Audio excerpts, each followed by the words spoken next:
I never thought I'd be telling this story. Honestly, I used to be the guy who believed that marriage was forever, that love was sacred, and that once you said, I do, nothing could come between you and your partner. But life has a cruel way of proving you wrong.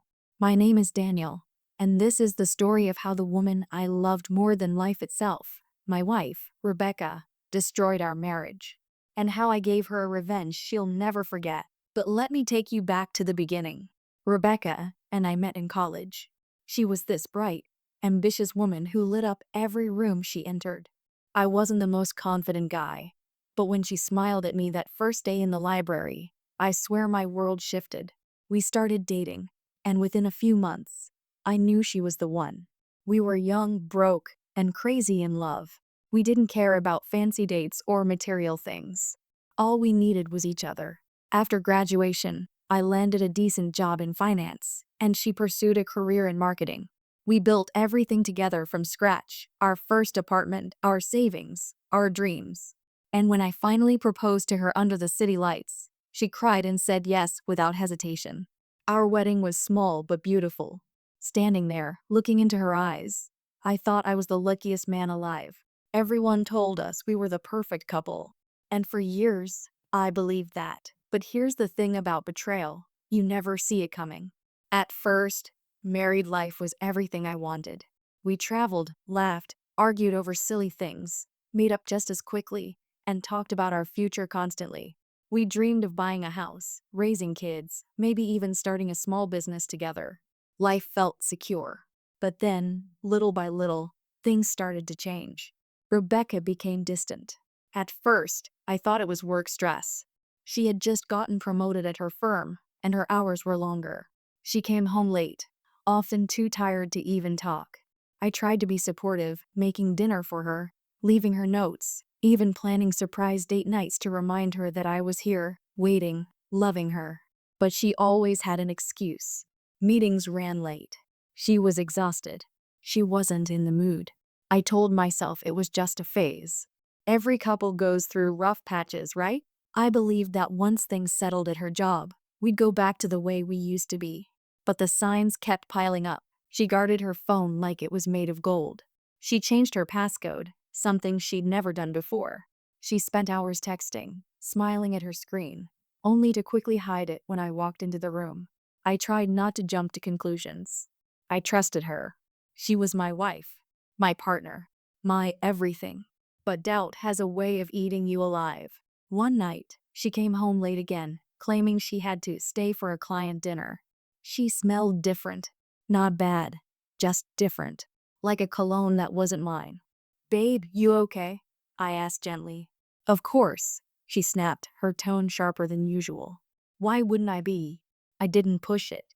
But that night, I lay awake, staring at the ceiling, wondering if my marriage, the thing I had poured my soul into, was slipping through my fingers. Then came the breaking point. It was a Saturday afternoon. Rebecca said she was going to meet a friend for coffee. Something in my gut told me not to let it go. I offered to drop her off, but she refused, almost too quickly. So after she left, I did something I had never done before. I followed her. My hands were shaking as I trailed her car down the city streets. My heart was pounding in my chest, my mind screaming at me that I was being paranoid, that I was crossing a line. But then I saw it. She parked in front of a hotel. A hotel. I froze, gripping the steering wheel so hard my knuckles turned white. My whole body went numb as I watched her step out of the car, adjust her hair, and walk inside. Minutes later, a man followed her in. Tall, well-dressed, confident. He looked like someone who had everything I didn't. And that's when my world shattered. I sat there for what felt like hours, my heart breaking into pieces I didn't know how to put back together. Every memory of us, our first kiss, our wedding vows, the nights we stayed up dreaming about our future, it all came crashing down. I wanted to storm in there, confront her, expose the truth right then and there. But I didn't. Something inside me stopped me. Maybe it was shock. Maybe it was pain. Or maybe it was the realization that if I played this wrong, I'd lose everything, including the chance to make her pay for what she'd done. So I waited. When she came home later that evening, she kissed me on the cheek like nothing had happened. She smiled, laughed, even asked what I wanted for dinner. I stared at her, pretending everything was normal, while inside me, a storm was raging. That night, as she slept peacefully beside me, I lay awake again. But this time, I wasn't filled with doubt. I wasn't confused. I wasn't desperate for answers. No. This time, I was filled with something else. Cold, calculated rage. I knew what she had done. And I knew one thing for sure. She thought she had destroyed me. But she had no idea who she was dealing with. Because I wasn't going to leave quietly. I wasn't going to cry and beg for answers. No. I was going to give her a revenge she would never forget. And the first step was making her believe I still knew nothing. I turned to look at her sleeping face, so calm, so innocent looking. And I whispered to myself, "You just made the biggest mistake of your life, Rebecca." She thought she had fooled me. But what she didn't know was that I had already begun planning her downfall. For the first few days after I followed her to that hotel, I did what any man in my position would do. Nothing obvious. I went to work. I smiled when colleagues asked how things were, and I pretended the weight in my chest wasn't there. At home, I acted like the same husband I'd always been. Attentive, affectionate, harmless. Because the last thing I wanted was for Rebecca to know I'd seen her. I needed time. I needed options. That was the first rule I made for myself. Don't react. Reacting would let her know she'd been caught. It would let her armor up, change her story, and close whatever door I needed to walk through. Patience was a weapon, so I sharpened it. I started small. I observed. I watched her patterns. I noted when she charged her phone, where she parked her car, what time she left and returned. I learned the names of clients she couldn't talk about, and memorized the hours she suddenly had to work late. I learned how to look at her and say the right things so she wouldn't suspect anything. At work, I was careful. I didn't become the obsessive husband who called during every meeting. I sent the occasional text, "Good luck today," and left it at that. When she responded, I read between the lines.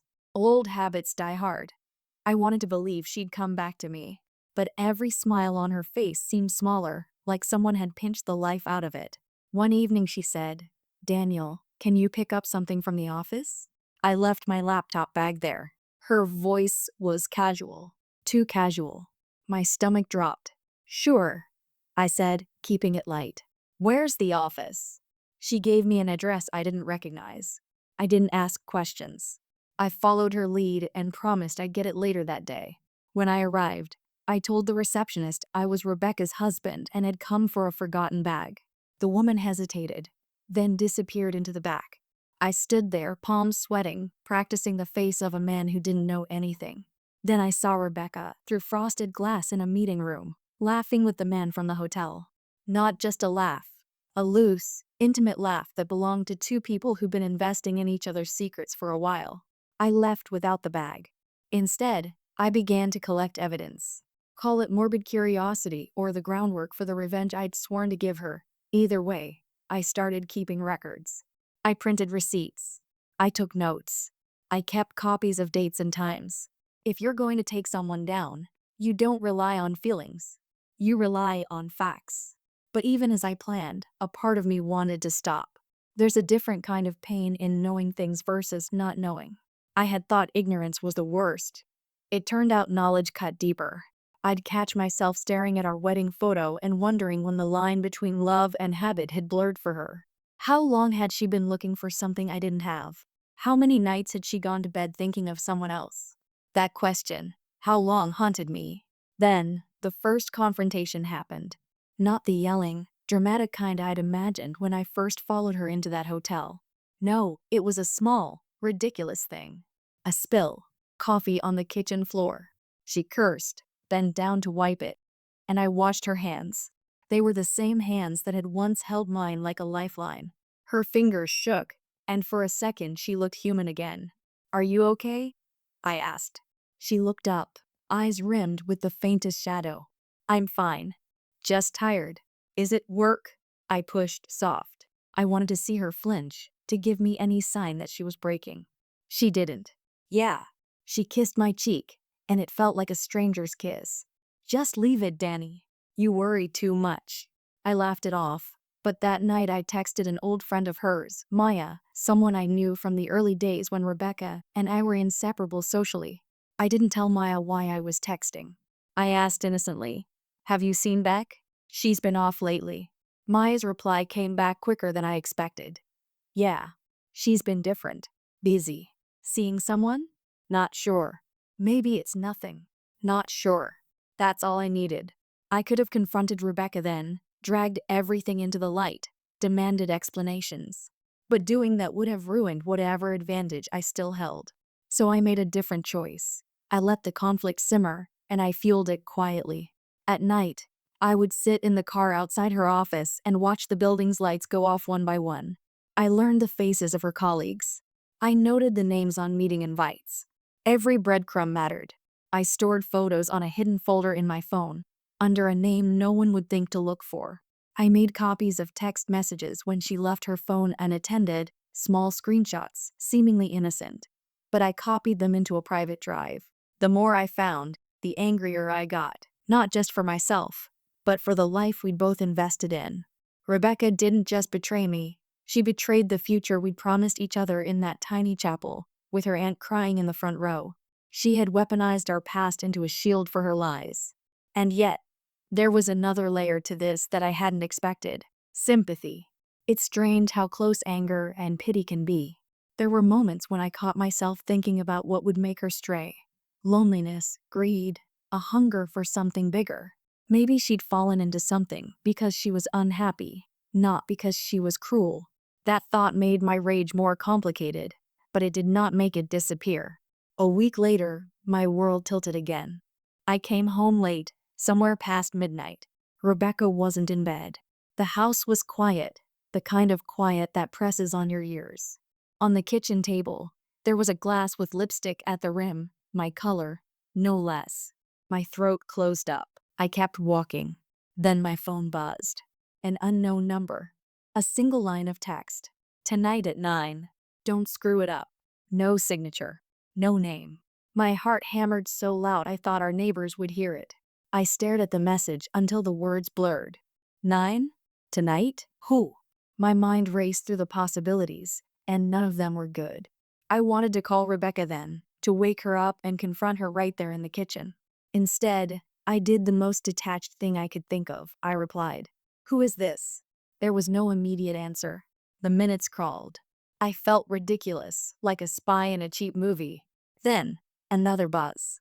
"Someone you don't want to meet." The message cut off. It was a puzzle, a threat, and a dare wrapped in one. For the first time since I'd begun my slow-burning plan, fear edged into my anger. This wasn't just about an affair anymore. There were other players, other stakes. I stared at Rebecca's bedroom door. She was asleep, at least, I assumed. I pictured her phone lighting up the way mine did. I pictured their meetings, their whispered goodbyes. I pictured the man from the hotel, and suddenly I realized how little I knew about him. Was he dangerous? Was he married? Did he know where to push to make me back off? My hands tightened into fists. For weeks, I'd believed the simplest revenge would be to expose her and watch everything collapse. But the unknown name in my phone changed the game. It meant someone was orchestrating something. It meant I had a timeline. It meant that tonight could be the moment everything spilled into the open. And there was worse. If I didn't play this perfectly, I wouldn't just lose my wife. I could lose a lot more. So I made a decision right then. I wouldn't act like a man on a cliff. I'd act like a man with a plan. I would be 2 steps ahead, always. I would coax her into mistakes, collect more proof, and when the time came, I'd hit in a way that would leave no room for her to come back. Tonight at 9. That single sentence hung in the air like a guillotine. I wanted to rush out the door and follow the coordinates of that threat, but instead I packed a single item into a bag, a camera, small, the kind you can hide in a jacket, and slid it under my jacket. I told myself I was going to watch, to learn, to be ready, because if she thought she could play me, and the man behind the messages thought he could intimidate me, then they didn't know the kind of man they'd chosen to mess with. I left the house 10 minutes before 9. The streetlights blurred past. My heart felt like a drum in my chest. And when I pulled up across from the cafe she'd mentioned in a text I'd found days earlier, I realized something chilling. I wasn't the only one waiting. There were two silhouettes at a table by the window. One was Rebecca. The other was not who I expected. Before I could move, my phone buzzed again. "See you soon, Daniel." My stomach dropped. They had a name. They had me. And the man across the window raised his head, turned, and their eyes met. He smiled. It was the kind of smile that promised he already knew how this would end. He smiled like a man who owned the ending, then mouthed two words I never expected to hear him say to me: "Welcome back."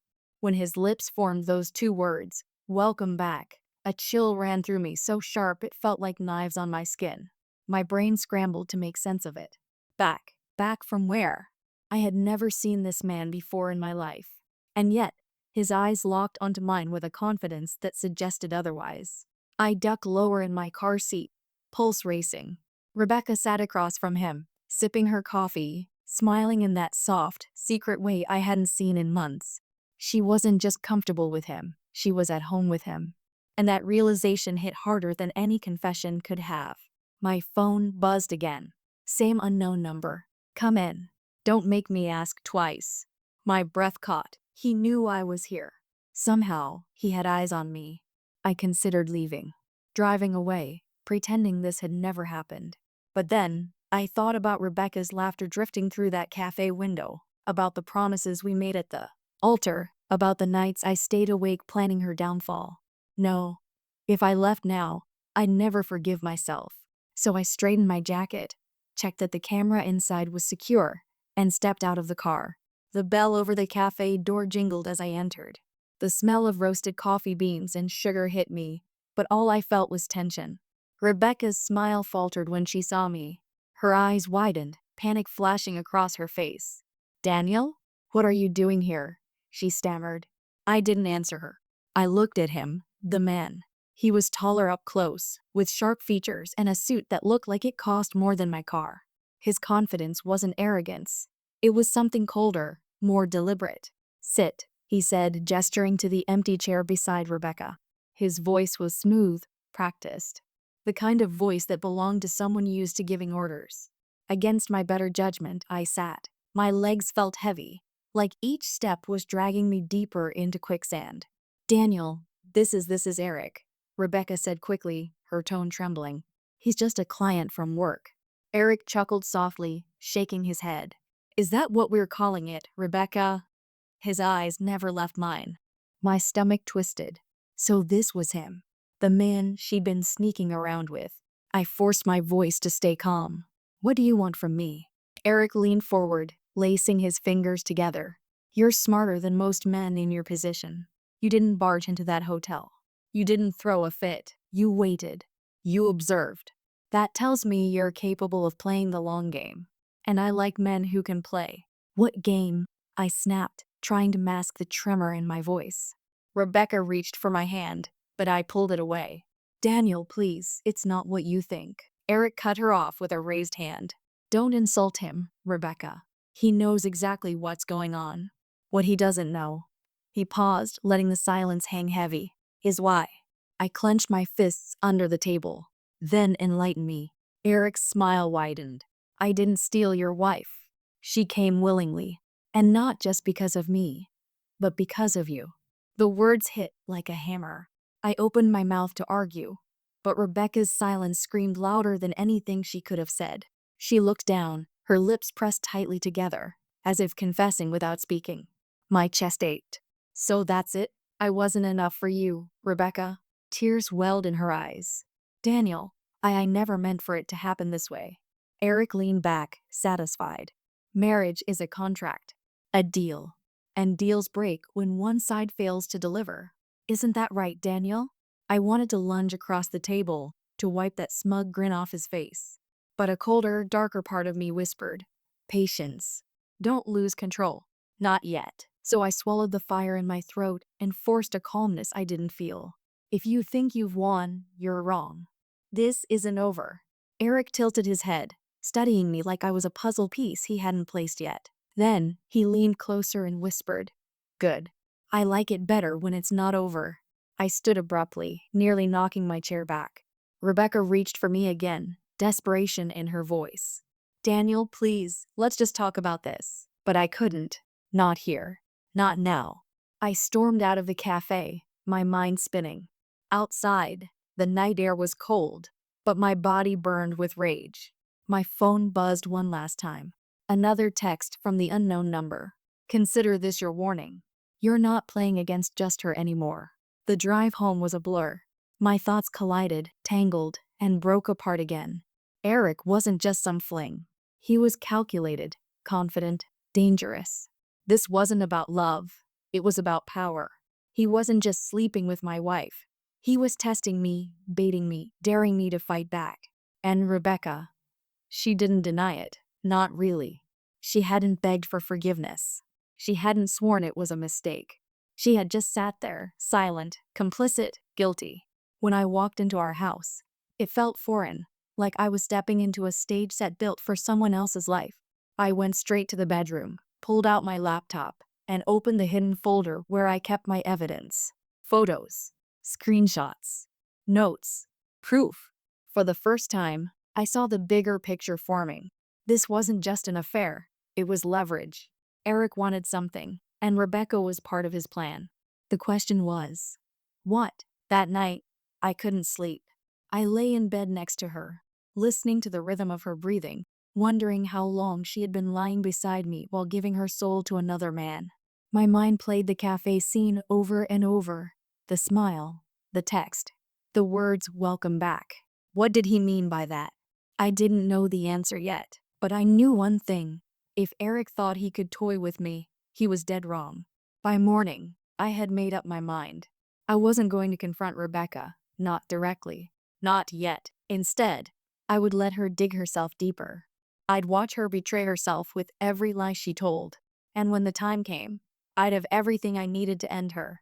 But fate has a cruel way of speeding things up, because the very next evening, as Rebecca stepped into the shower, her phone buzzed on the nightstand. A message lit up the screen. I shouldn't have looked. I knew it, but I did. It was from Eric. Tomorrow, 3 p.m. The hotel suite. Don't be late. And beneath it, another message, one that made my blood run cold. If he finds out, it won't just be his marriage on the line. You know what's at stake. What could possibly be at stake beyond my marriage? And why did Rebecca look terrified when she read Eric's message the next morning? The words on Eric's screen replayed in my head like a broken record. If he finds out, it won't just be his marriage on the line. You know what's at stake. I lay awake that entire night trying to imagine what at stake could possibly be. Money? Reputation? His job? Or something darker, something that would force Rebecca's hand the way I'd never imagined. By dawn, I had come to one conclusion. Whatever it was, it scared her more than losing me. And that was a knife I could use. I didn't sleep. I made coffee. Then a list. Names. Times. Possible witnesses. Evidence. If Eric was blackmailing her, he was leaving clues. Careless arrogance is a criminal's greatest sin. I had already collected scraps. Receipts that weren't ours, a client address I'd traced, the hotel texts. Now I needed the heart of it, the confession. The thing that would make Eric's smile crack. Rebecca's message about 3 p.m. had been on my mind all morning.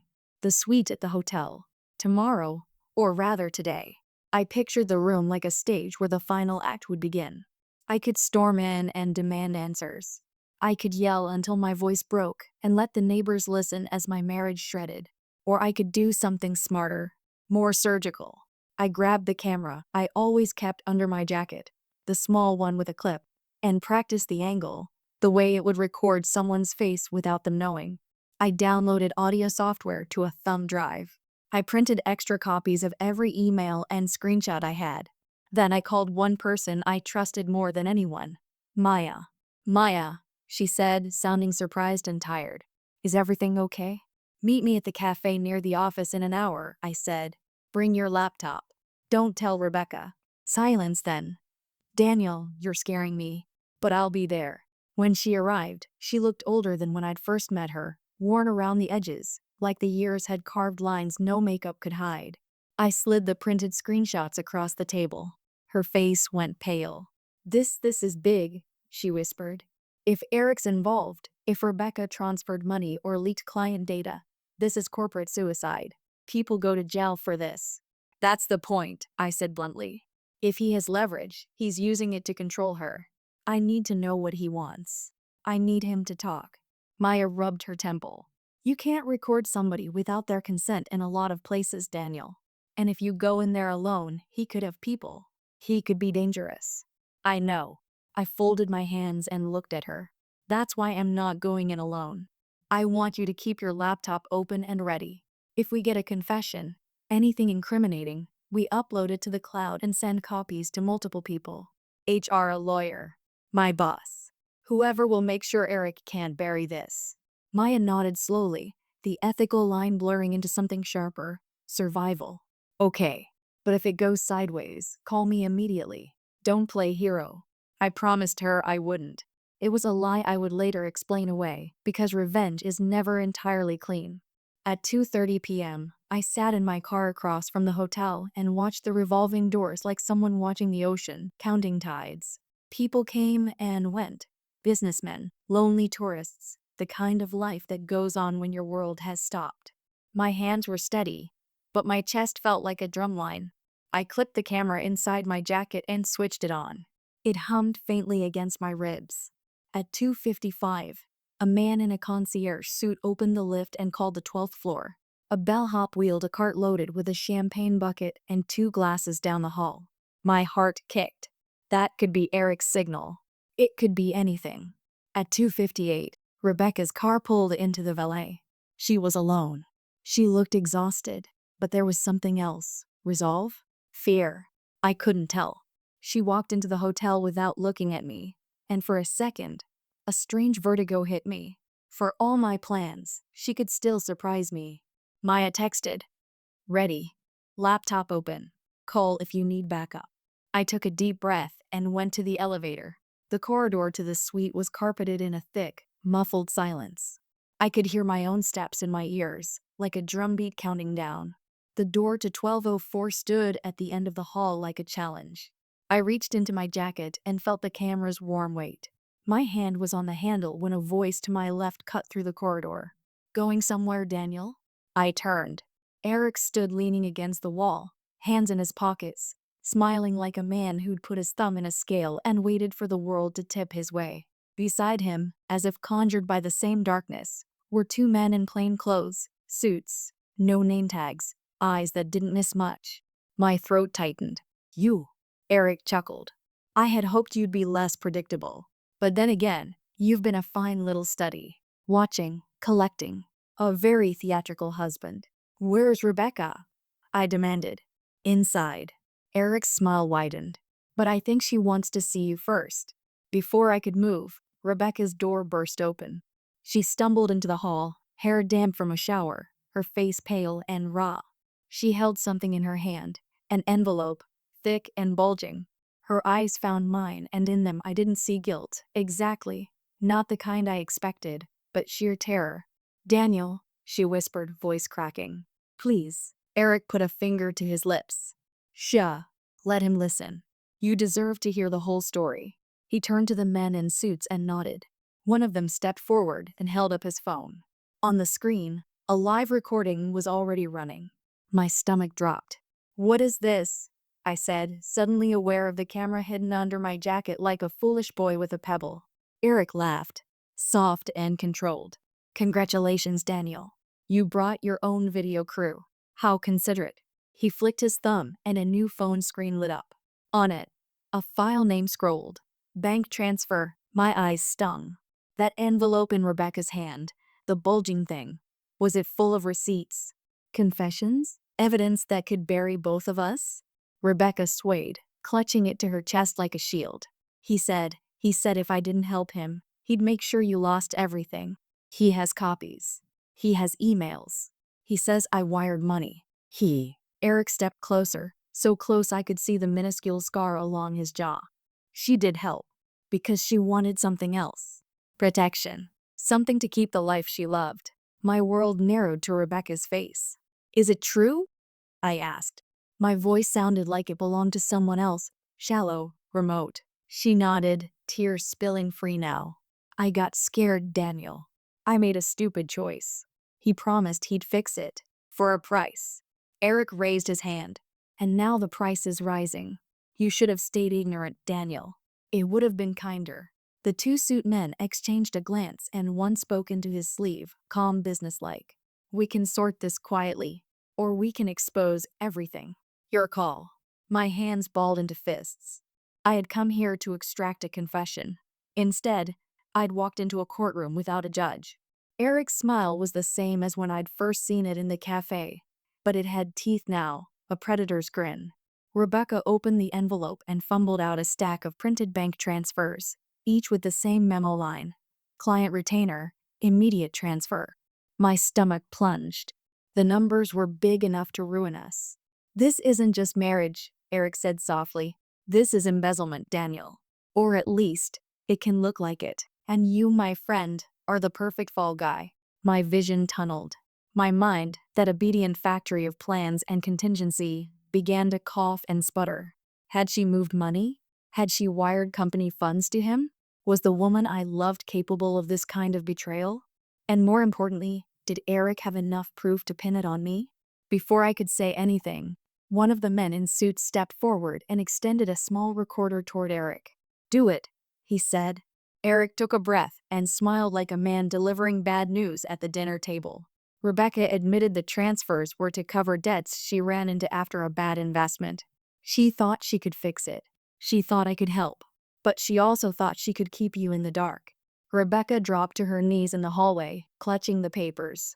I didn't mean Daniel, I swear. The words were lost in the hum of the corridor. My response was trapped behind a wall that felt like frozen steel. Eric looked at me, pity and triumph braided in his eyes. So Daniel, what will you do now? I could feel the weight of every choice in the universe pressing against my ribs. Fight, and risk the wreckers going public. Walk away, and let them take everything. Play it smart, and maybe I could turn this leviathan against its master. Then Eric smiled in a way that made my skin prickle, and he whispered two words I never wanted to hear from any man near my wife again. You should have stayed away. And with that, he reached into his jacket, slow, deliberate, and pulled out something that glinted under the fluorescent light. It was not what I expected. He pulled out a badge, federal, embossed, official, and said, Mr. Carter, you've been busy. Now, let's talk about your company's accounts. For a second, the world stopped moving. The badge gleamed under the hallway lights, more terrifying than any weapon he could have drawn. Federal Bureau of Investigation, Eric said calmly, sliding the badge back into his pocket. Daniel Carter, you and your wife have been under observation for months. My knees almost buckled. What the hell are you talking about? My voice cracked under the weight of confusion and fury. Rebecca gasped, clutching the envelope tighter. You said this was between us, she cried, her voice breaking. You said if I cooperated, Daniel would never know. Eric silenced her with a glance. You should have told him, Rebecca. Secrets don't stay buried. I looked between them, my pulse thundering. Observation? For what? I haven't done anything. Eric smirked. That's what they all say. He gestured to the envelope in her hands. These transfers, hundreds of thousands, funneled into shell accounts. Do you know what that looks like from our perspective? Money laundering, wire fraud, corporate theft. My stomach turned. You think I'm behind that? That I jabbed a finger toward Rebecca. She did this. Not me. Rebecca's sobs echoed in the corridor. Daniel, I only wanted to fix it before it reached you. He told me it would disappear, that it was just moving numbers. I didn't think anyone would get hurt. Eric crouched so his face was level with hers. His tone softened, but it was a knife coated in honey. And now look. The man you married thinks you destroyed him. The government thinks you're both guilty. You've managed to ruin everything with just a few keystrokes. I couldn't breathe. My wife, my Rebecca, had wired money illegally. Whether she'd done it out of fear or greed, she had placed my name on every dotted line we shared. My job, my future, my freedom, they were all tangled in her betrayal. But underneath the horror, another thought crystallized. This is my chance. I straightened, forcing my voice into calm steel. You want to pin this on me, Eric? You're barking up the wrong tree. Check the logs. Check the timestamps. I didn't send a single wire. Eric studied me. His smirk faltered for the first time. You're saying you knew nothing. I pulled the camera from inside my jacket and set it on the carpet between us. The red light blinked faintly. I knew enough. Enough to record everything you've just said. For the first time, Eric's cool demeanor cracked. His eyes flicked to his men, then back to me. He hadn't expected me to fight back with his own weapons. Rebecca stared at the camera like it was a loaded gun. Daniel, you didn't. Oh, I did, I said coldly. Every word of this meeting is already backed up. Maya has it. If anything happens to me, if anything happens to either of us, that file goes public. Eric's jaw tightened. His hands slipped into his pockets again. But this time with frustration, not control. You think you can outplay the Bureau? I don't need to outplay you, I said. I just need to survive long enough to prove who really moved the money. And trust me, I'll drag Rebecca's fingerprints into the light if that's what it takes. Rebecca flinched like I'd slapped her.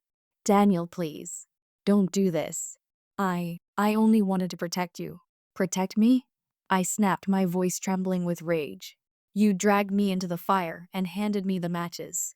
Don't you dare call that protection. The corridor felt suffocating.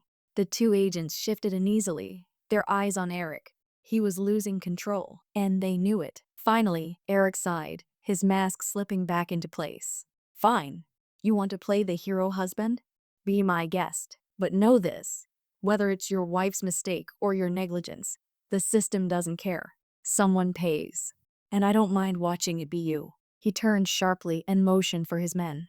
They walked away without another word, their footsteps echoing like a death knell down the hall. The silence that followed was unbearable. Rebecca knelt on the floor, clutching the papers, tears streaking her cheeks. I looked at her and felt nothing but coldness. Daniel, she whispered, her voice trembling. I swear I never wanted this to happen. He cornered me. He threatened me. I thought if I just went along with it, we'd be safe. I thought I was protecting us. I shook my head slowly. You didn't protect us, Rebecca. You protected yourself. You chose him over me. You chose lies over trust. You chose to gamble with our life together. She reached for me, desperation etched into every movement. Please, I love you. I can fix this. We can fix this. I stepped back, out of reach. No, I will fix this. But not for you. For me. For the man you thought you could break.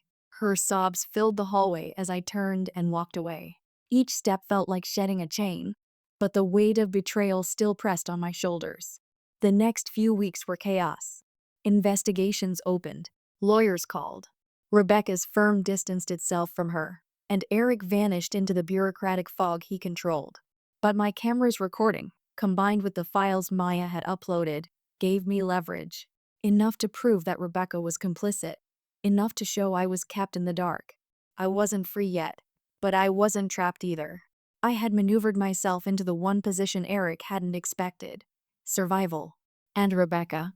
The last time I saw her, she sat across from me at our kitchen table, hollow-eyed and broken. Daniel, she whispered, don't leave me. Please. You're all I have left. I looked at her, really looked at her. The woman I once loved, the woman who had promised forever.